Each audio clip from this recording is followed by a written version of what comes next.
Hey everyone, my apologies for the brief delay in uploading. What happened was I got really into VR gaming and then I forgot to take the helmet off. So today, I'm going to be rating all of the various housing districts of Final Fantasy XIV out of 10.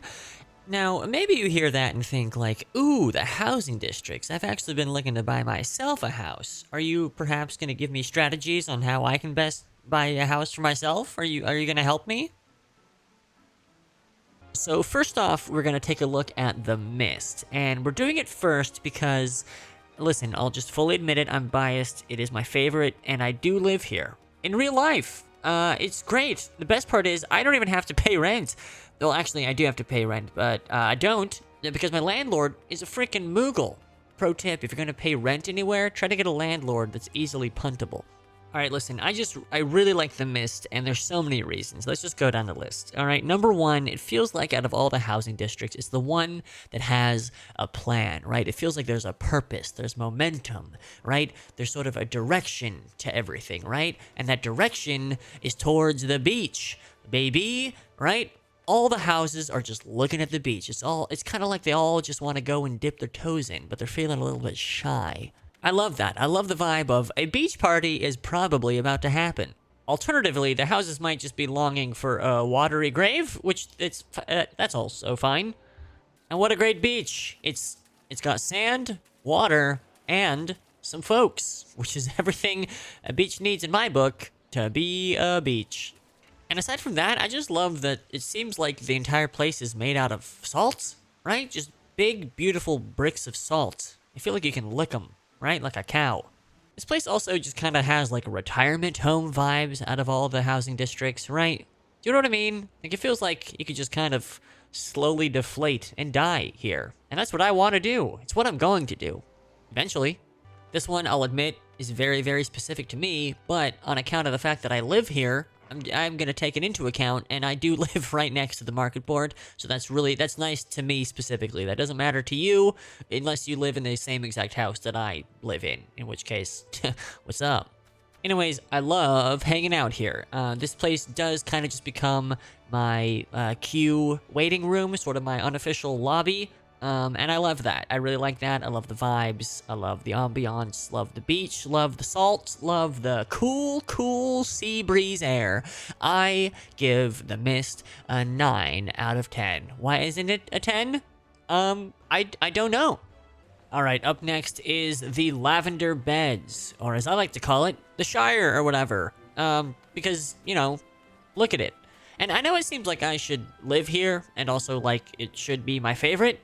Because I'm basically a hobbit, and it's basically the Shire, but that's a little bit too predictable for me.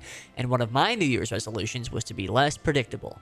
One of my other New Year's resolutions was to stick to a consistent schedule as much as I can, which, well, there's two wolves inside of us, they say. But honestly, I really like the Lavender Beds. I almost moved here. And to some degree, I kind of feel like we're doing these in sort of just descending order from favorite to least favorite, but I guess we'll find out how the rest of them go. But this one is pretty good. It's almost as good as the Mist. It's kind of got cottagecore vibes. I mean, it's really got cottagecore vibes. And, I mean, I kind of like anything with core at the end of it, especially if there's mushrooms involved. What am I saying? Actually, I recorded that, and then now that I'm getting footage, I realize that there's actually not a lot of mushrooms around the Lavender Beds, which maybe that's a point off, because I feel like if you're really going for cottagecore, like, you just kind of have to have mushrooms around, and I don't see a single freaking mushroom in this place, unless I do find one later, in which case I'll put footage of it on screen right now, but we'll see. A theme that we're going to start seeing moving forward into the other housing districts is I feel like none of them are quite as, like, geographically justified as the Mist is, right? Like, that one, it feels like it makes sense in the world geographically. But here, like, we're kind of just in this weird, it almost feels like a developer room carved out, where there's sort of just, like, big walls around it. It's like, are we on an island? I don't know. If we're on an island, it's a little scary. I feel like we're gonna sink. Or are we in a big log? I think we're in a big log. I don't really know. It's a little confusing. And a consequence of it being sort of on a big cliff island thing in this strange void is that there's some houses that look like a little scary to live in. Like, look at this little house right here. It doesn't feel like you chose to live here. It feels like you were banished here, which maybe that's fun. I don't know. Two things that feature heavily in the lavender beds are bridges, and I'm pro bridges, and also waterfalls, which I'm pretty pro waterfall as well. And I don't live here, but if I did, I feel like those huge, beautiful waterfalls would be nice and soothing to listen to as I'm popping out of Party Finder over and over again after trying and failing to clear content for hours in Party Finder. That would be nice to listen to. Now, something that's really going to have an effect on whether or not I like these housing districts is their hangout zones, right? How big of a hang can you have in these spots? Now, it's going to be hard to beat a beach that the Mist had, but Lavender Beds does have this sort of little swimming area off to the side, and it is pretty sick, I'll give you that. It has a man drowning in it who has a friend who's getting ready to also drown, and that's fun. So I feel like I would swim around in here all the time if I lived here. So this is a great little spot, great hang, great stuff. Overall, Lavender Beds, or Lav Beds as the cool kids call it, gets pretty high marks. I think it's pretty good, almost as good as the Mist. I'd say it's like an 8 out of 10. Pretty good. Points off because I don't live here. Alright, so we're here in the Goblet. And listen, first thing right off the bat, two big features is a huge windmill. Actually, a whole bunch of them, which is fun to look at. I like the windmills because they remind me of Eco, which is great, and also of Dark Souls 2. Remember the windmill in that game that made everybody really mad? But then you turn your camera either to the left or the right, and you sort of start to see the big problem with the Goblet. And that's that it sort of feels like the most just in a void, right? Just sort of in a big empty map out of all the housing districts, which is kind of odd. Like, there's something about it that reminds me of like a monkey ball map, right? And maybe there's something fun about that, but there's no Ai, or Gon, or Baby. So points off for that. But listen, it's not all negative. I think the Goblet has maybe the coolest hangout spot out of all of them. I'm actually really jealous. As somebody who does enjoy the fruits of living next to a beach, living next to a hot spring is just about as sick. Like, look at this. They got like a jacuzzi bar situation. This is awesome. You can dip your toes in the hot water and enjoy a nice, refreshing drink all at the same time. That's living, baby. That's a life of luxury. And there's something about this little area, this little onsen, this little hot spring with like its golden lion statues that feels kind of Vegas-y to me. You know what I mean? There's something Vegas-like about it. And I feel like that really fits because Old Don's also really connected to Gold Saucer, and that's fun. So gambling, sort of the high life type beat. I think that all makes sense. It all gels real well. And not to harp on it or anything, but I do have to return to just sort of the scary void deal of it all, right? Like, I can't stress enough how if I lived here, I would be so afraid of my house becoming a headline, like a tragic headline. You know what I mean? Just like, sorry, your house fell off, right? I feel like it's a real danger here. You're just toppling into the void below, right? I wish this was closer to the ground. I would feel a little bit safer if I lived here, which I don't, but if I did, I would feel safer. But I don't know, maybe you Goblet freaks like that. Maybe you're thrill seekers. You like being up in the clouds, which is kind of weird for a desert map to have that sort of vibe of being up in the clouds and being so dangerous. I guess like a canyon is all about the highs and lows, so maybe it makes kind of sense. But it's too much. They went too far.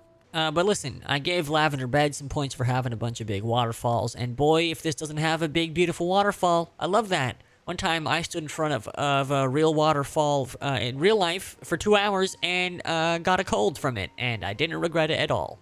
I love looking at waterfalls. I love looking at cactus. Honestly, Goblet's pretty good. It's pretty good.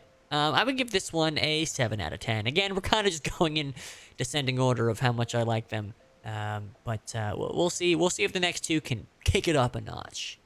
Alright, so here we are in Shirogane, and, I will say that this one I did experience a lot of whiplash when it was originally released. I was honestly really excited about it coming out to the point where I was like, oh, maybe I should try to sell my house and try to move here. But then I actually went here, and I don't want to move here at all, actually. It kind of has, like, one big positive, and then the rest I'm sort of not super hot on. So we'll get the positive out of the way. We'll just head right into the positive, which is this little market sort of street they got here. The sort of like, ooh, widening steps up a little cramped marketplace. And I really like it.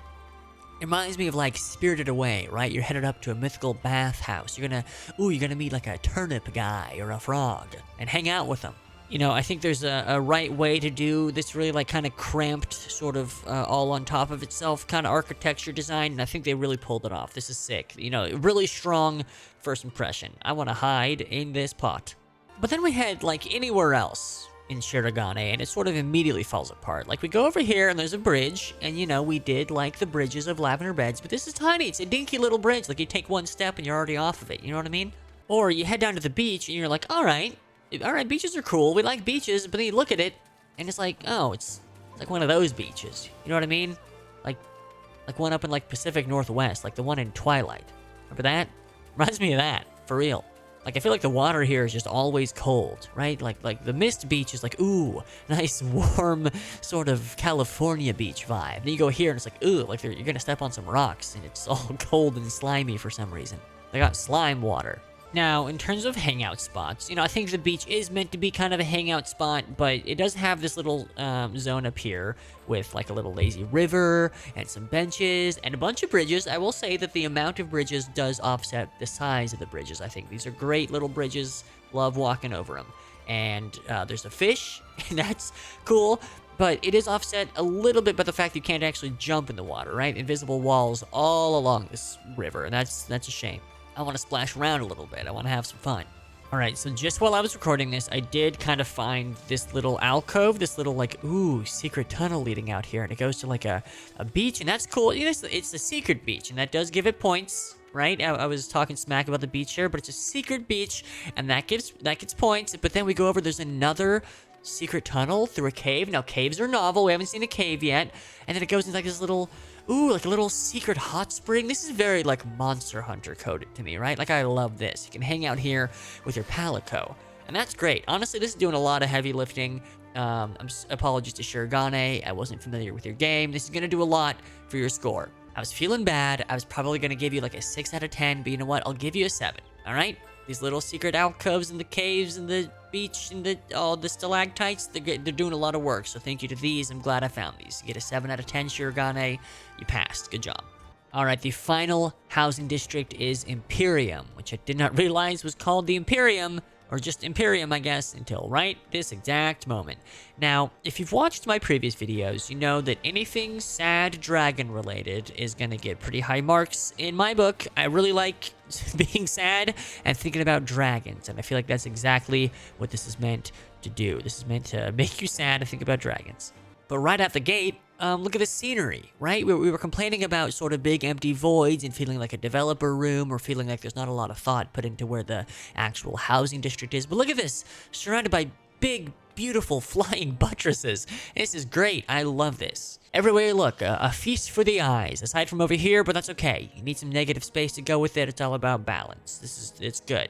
Now, in terms of hangout spots, I will say that Empyreum feels a little sterile. It feels a little cold, right? Like you're walking around and you pass through this and it's like, is this a garden, or is this just weeds, right? This doesn't feel like there's a lot of intention here. Now, you do round the corner and there are some hot springs, and that is pretty cool.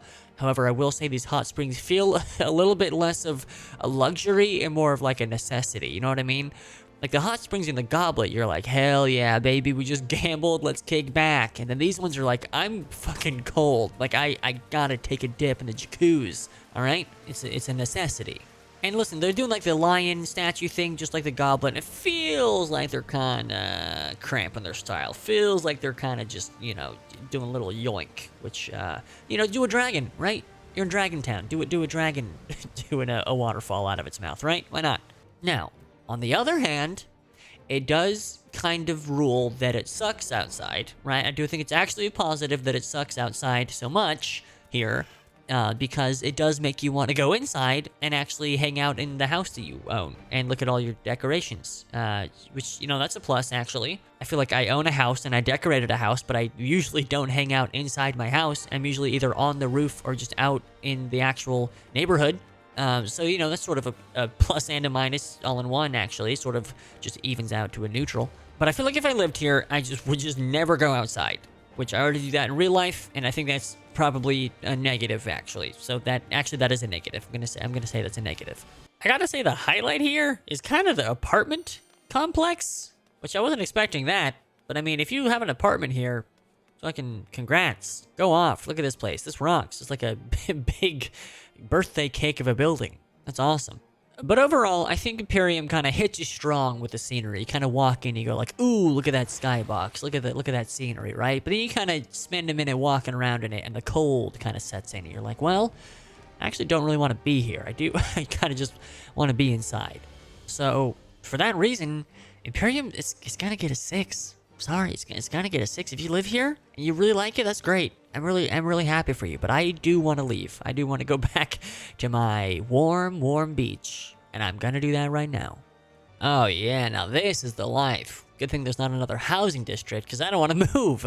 Anyways, thanks for watching. If you have anything else that you'd like me to rate out of 10 in FF14, drop it in the comments, and maybe I'll do it. Anyways, see you next video. Okay, bye.